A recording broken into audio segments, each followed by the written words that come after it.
अरे कायर हैं, कायर है इस देश का प्रधानमंत्री। लगा दो केस मुझ पर, लगा दो केस मुझ पर, जेल ले जाओ मुझे भी, लेकिन सच्चाई ये है कि इस देश का प्रधानमंत्री कायर है।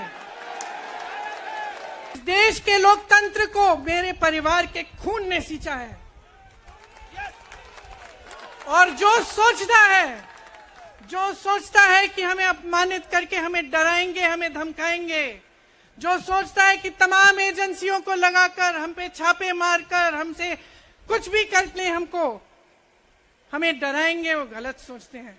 हम डरने, देखिए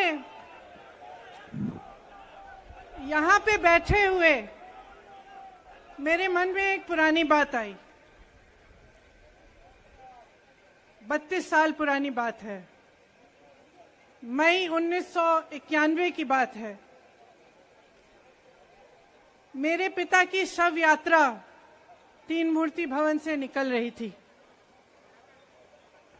अपनी मां के साथ और अपने भाई के साथ हम एक गाड़ी में बैठे थे। सामने भारतीय सेना की एक ट्रक थी, फूलों से लदी हुई थी। उसके ऊपर मेरे पिताजी का शव था। थोड़ी देर काफिला चला, 5-10 मिनट चला, फिर राहुल कहने लगे मैं उतरना चाहता हूं। तो मां ने मना किया। उस समय सुरक्षा का भी बहुत वो था, तो मां ने कहा नहीं, तुम उतर नहीं सकते। राहुल ने जिद की, नहीं मैं उतरूंगा। मैंने मां से कहा मां उतरने दो। राहुल गाड़ी से उतरा, उस सेना की ट्रक के पीछे खड़ा होके चलने लगा और तीन मूर्ति से लेके कड़ी धूप में अपने पिता के जनाजे के पीछे पीछे पैदल चलते चलते यहां पहुंचा। इस जगह से कुछ 400-500 गज दूर यहां पर मेरे शहीद पिता के अंतिम संस्कार मेरे भाई ने किए।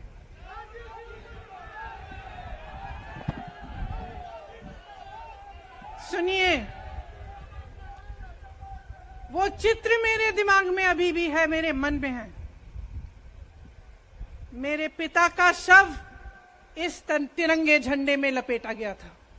इस तिरंगे के नीचे मेरे पिता का शव था और उसके पीछे चलते चलते मेरा भाई यहां आया। उस शहीद पिता का अपमान भरी संसद में किया जाता है।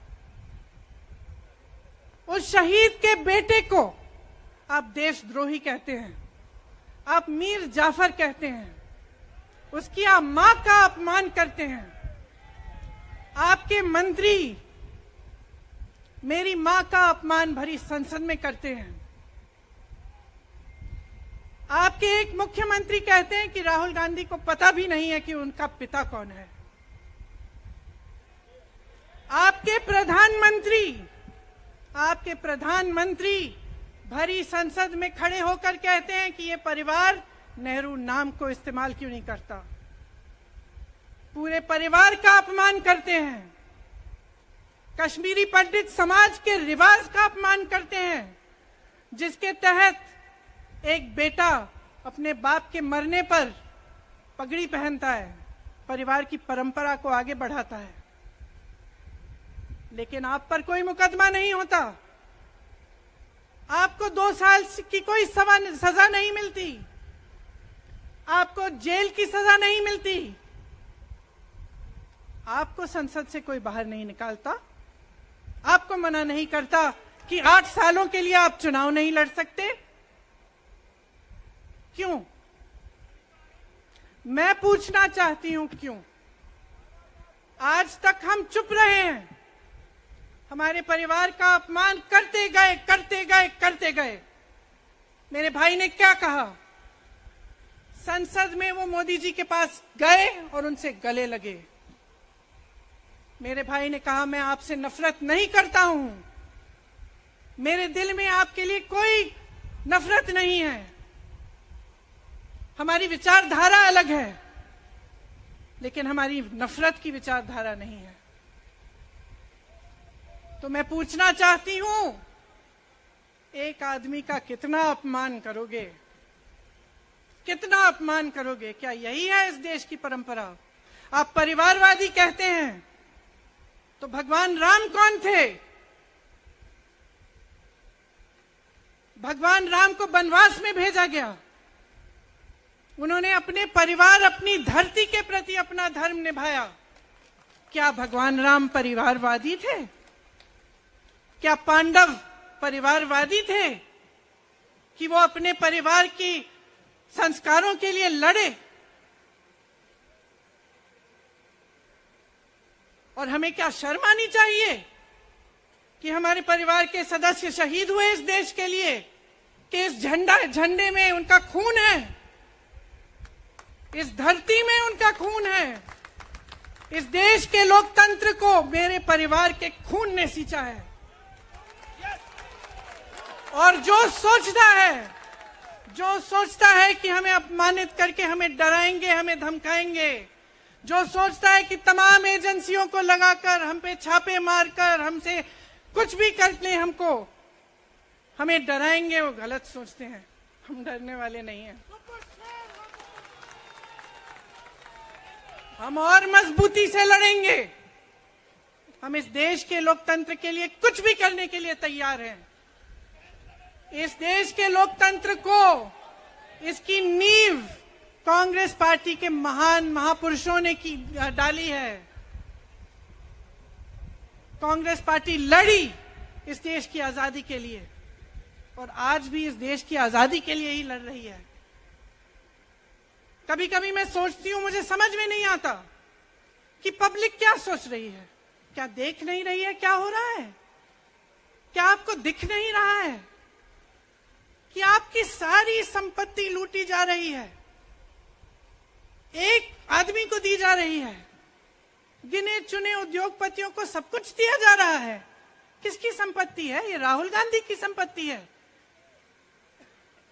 ये आपकी संपत्ति है। ये पीएसयू किसके हैं? किसके लिए बनाए गए? आपके लिए बनाए गए, जो ऐसे एक के बाद एक इनको बेचे जा रहे हैं, दिए जा रहे हैं। इसी से तो आपका रोजगार आता है। छोटे उद्योगों से, छोटे व्यापारियों से आपका रोजगार आता है। किसी बड़े अडानी से नहीं आता। रोजगार नहीं देते, छीनते हैं आपका रोजगार। तो आप समझ क्यों नहीं पा रहे हैं? आप गैस के सिलेंडर के लिए 1000 रुपए दे रहे हैं, और यहां आपकी सारी संपत्ति किसी को सौंपी जा रही है। राहुल गांधी जी ने क्या कहा? अरे कौन सा इतना बड़ा जुल्म कर लिया कि आपसे 2 सवाल पूछ लिए, जवाब नहीं दे पाए ना, घबरा गए। और जो अहंकारी होते हैं, तानाशाह होते हैं, क्या करते हैं? जब सवालों का जवाब नहीं दे पाते तो पूरी सत्ता को लेकर जनता को दबाने की कोशिश करते हैं। जो सवाल उठाता है उसको दबाने की कोशिश करते हैं। आपने कभी सोचा है, आंखें खोलिए, आपने कभी सोचा है कि ये पूरी सरकार, ये सारे मंत्री, ये सारे सांसद एक आदमी को बचाने की क्यों इतनी कोशिश कर रहे हैं? इस अडानी में है क्या कि इसको आप सारी संपत्ति दे रहे हो देश की? 20 हजारों करोड़ शेल कंपनियों में इनकी हैं, और आप इन पे इंक्वायरी नहीं कर सकते। ये अडानी है कौन कि आप सब उनका नाम उठते ही बौखला जाते हैं और उनको बचाने में लग जाते हैं? देखिए, आप इस देश के देशवासी हैं, ये देश आपका है, ये लड़ाई आपकी है। आज तमाम नौजवान बेरोजगार क्यों हैं? हम इश्तेहार तो देख रहे हैं, होर्डिंग देख रहे हैं, मदर ऑफ डेमोक्रेसी लिखा है, कहते हैं कि हमारी अर्थव्यवस्था बहुत तेजी से आगे बढ़ रही है, तो इतने नौजवान बेरोजगार क्यों हैं? तो जहां जहां हम जाते हैं बेरोजगार नौजवान क्यों दिखते हैं? इतनी महंगाई क्यों है? इतनी महंगाई क्यों है? क्या आप इतने बड़े काम कर सकते हो लेकिन एक गैस सिलेंडर का दाम कम नहीं कर सकते? आप छोटे व्यापारियों की मदद नहीं कर सकते? आप रोजगार नहीं बनवा सकते? तो फिर आपकी सरकार किस काम की है? लोगों को दबाने के लिए है या अडानी जी को आगे बढ़ाने के लिए है? तो आज ये समय आ गया है कि हमें गंभीरता से सोचना पड़ेगा। ये सरकार पूरी कोशिश करती है कि आपका ध्यान भटकाया जाए। अब आप सोचिए, कन्याकुमारी से कश्मीर तक एक आदमी चला, उसके साथ लाखों लोग चले। क्या पैगाम लेके चला? किस लिए चला? उसके दिल में क्या भावना थी कि लाखों लोग देश भर से उससे जुड़ के चले? समता, एकता की भावना थी। आज आपके सारी मीडिया, आपके सारे मंत्री, आपके सारे सांसद, आपके सारे कार्यकर्ता कह रहे हैं कि राहुल जी ने विदेश जाकर देश का अपमान किया, राहुल जी ने एक वर्ग का अपमान किया। क्या एक आदमी जो कन्याकुमारी से लेकर 5000 किलोमीटर कश्मीर तक चल के ये रोज रोज कहता है कि इस देश को एक होना चाहिए, सबको समान दृष्टि से देखना चाहिए, क्या ये आदमी देश का अपमान कर सकता है? क्या ये आदमी एक वर्ग का अपमान कर सकता है? तो ये आदमी क्या कर रहा है? ये आपकी आवाज उठा रहा है। ये क्या कह रहा है? कह रहा है कि गरीबों को अपना हक दो, नौजवानों को अपना हक दो, महिलाओं को अपना हक दो। यही तो कह रहा है। और हक क्या है? हक ये है कि जो आपका है वो आपके हाथों में जाना चाहिए, किसी बड़े उद्योगपति के हाथ में नहीं, जो प्रधानमंत्री जी के मित्र हैं। ये है आपका हक। उसी हक की लड़ाई लड़ रहा है। तो आप समझिए, ये एक इंसान की बात नहीं है, ये एक राहुल गांधी की बात नहीं है, ये पूरे देश की बात है। जब हम कहते हैं लोकतंत्र को बचाना है, तो हम किस बात की को बचाने की कह रहे हैं? क्या कह रहे हैं हम? लोकतंत्र क्या होता है? खुल के जवाब मांगो, सवाल उठाओ। यही तो लोकतंत्र है कि आपको कोई आपत्ति है, कोई समस्या है, आप किसी के पास जाकर अपना हक मांग सकते हैं। आप कह सकते हैं, भाई हमारे लिए ये क्यों नहीं किया, इतनी महंगाई क्यों है, हमारे लिए रोजगार क्यों नहीं बनाए। लेकिन आज यही हक आपसे छीना जा रहा है और आपका ध्यान इधर उधर भटकाया जाता है और इतनी चीजों को फैलाया जाता है जो सच नहीं है, झूठों को फैलाया जाता है। आप सोचिए, राहुल गांधी दुनिया के सबसे बड़े जो शिक्षा के संस्थान है वहां से पढ़ के आए हैं। हार्वर्ड और कैम्ब्रिज की उनकी डिग्री है। कैम्ब्रिज से उन्होंने इकोनॉमिक्स में मास्टर्स डिग्री, एमफिल डिग्री उनको मिली। आप उसको पप्पू बनाते हैं। पूरे देश भर में आपकी सहायता के साथ मेरे मीडिया के दोस्तों, डिग्री आपने देखी नहीं, सच्चाई आपने देखा नहीं, उनको पप्पू बना दिया। फिर पता चला कि ये पप्पू तो यात्रा में निकल आया और पता चला कि ये तो पप्पू है ही नहीं। इसके साथ तो लाखों लोग चल रहे हैं। ये ईमानदार भी है, ये सब बातों को समझता भी है, ये जनता के बीच जा रहा है, जनता की समस्याओं को सुन रहा है, तो जनता इसके साथ चली जा रही है। तो घबरा गए कि राहुल गांधी ने संसद में वो सवाल उठाए जिनका उनके पास जवाब नहीं है।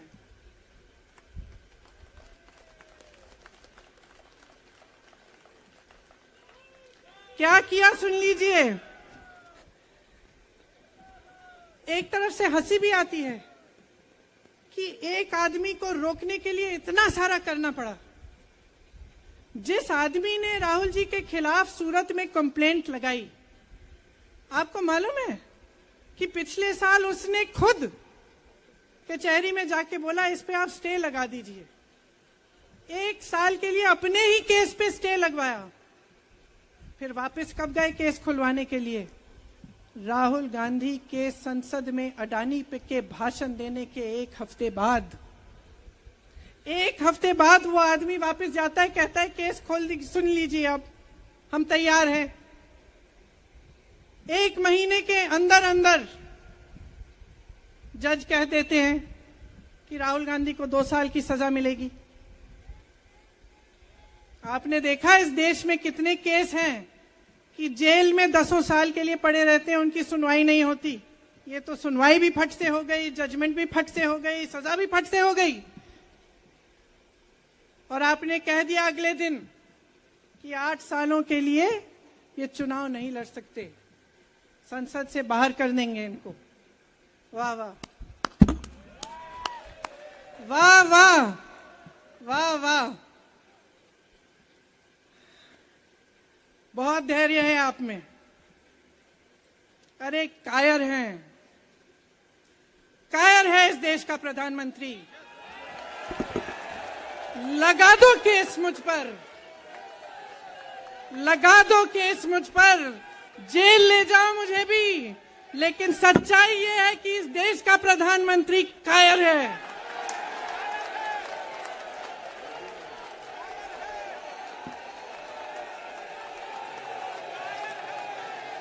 अपनी सत्ता के पीछे छुपा हुआ है, अहंकारी है, और इस देश की बहुत पुरानी परंपरा है, इस देश की बहुत पुरानी परंपरा है, हिंदू धर्म की पुरानी परंपरा है कि अहंकारी राजा को जनता जवाब देती है। और इस देश की बहुत पुरानी परंपरा है कि अहंकारी राजा को ये देश पहचानता है। मेरे परिवार ने मुझे एक चीज सिखाई है कि ये देश दिल से बोलता है और दिल से सुनता है। ये देश सच्चाई को पहचानता है, और मैं जानती हूं कि आज वो दिन है जब से सारा कुछ बदलने लगेगा।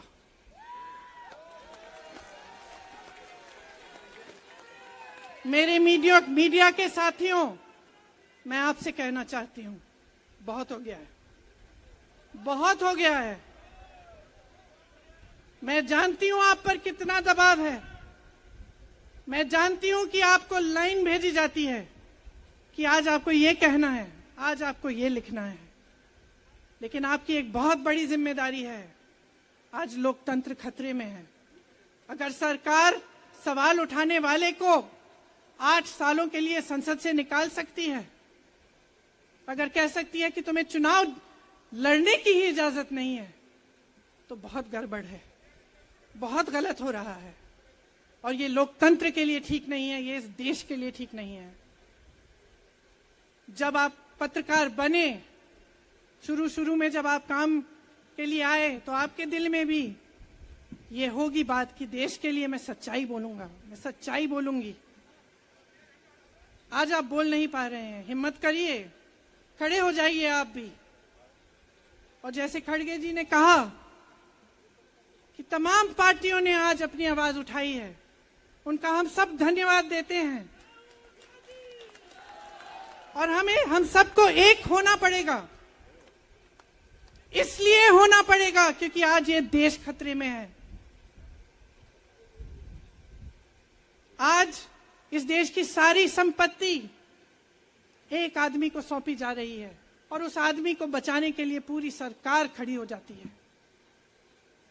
बहुत गलत हो रहा है। अगर आज मेरे भाइयों और बहनों आप इसको पहचान नहीं पाएंगे तो इस देश को बहुत खतरे में डाल देंगे। इसीलिए यहां खड़े हुए महात्मा गांधी जी की समाधि के कुछ ही गज दूर खड़े हुए मैं आपको याद दिलाती हूं कि कितनों ने इस देश के लिए अपना खून बहाया है,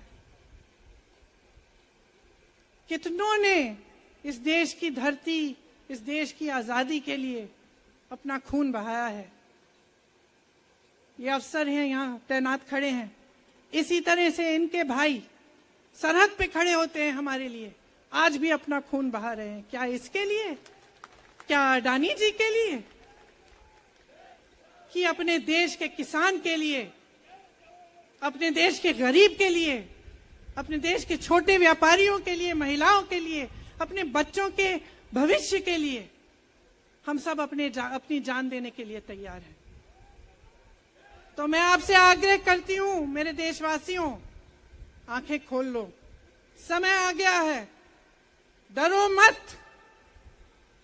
राहुल गांधी के शब्दों में डरो मत, इनका सामना करने का समय आ गया है। एकजुट हो जाओ, सामना करो, इस देश की सच्चाई को उभारो, इस देश की एकता को बनाए रखो और इस देश को आगे बढ़ाओ। जय हिंद, जय हिंद, जय हिंद।